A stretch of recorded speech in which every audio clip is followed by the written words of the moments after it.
Hello, let's fix the default decimal places in Excel for Mac. This is the latest version in Office 365.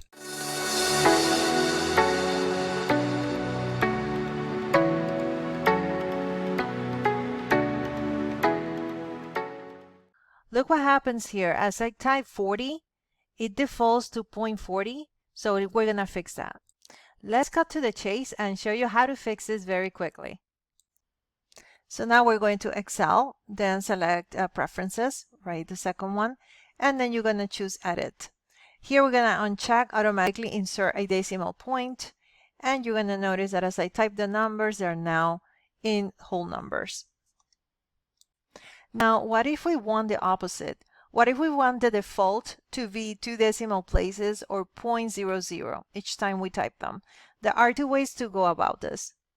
The first method is to select the group of cells or even the entire sheet by selecting the top corner by A1. Then go to the General Number drop-down menu and More Number Formats. In this section, go to Number and add the 2 decimal places if needed. Close it, and now all of the numbers are formatted with 0.00.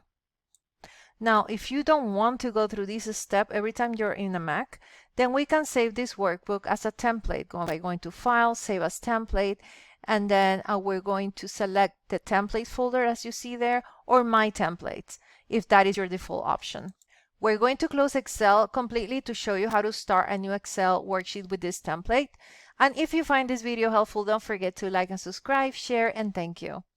All right, so back to Excel, we're going to open, then go to File, New from Template, the second option, and then we're going to select Decimal Places. The one we were using before, it's here, and now all of our numbers are automatically formatted.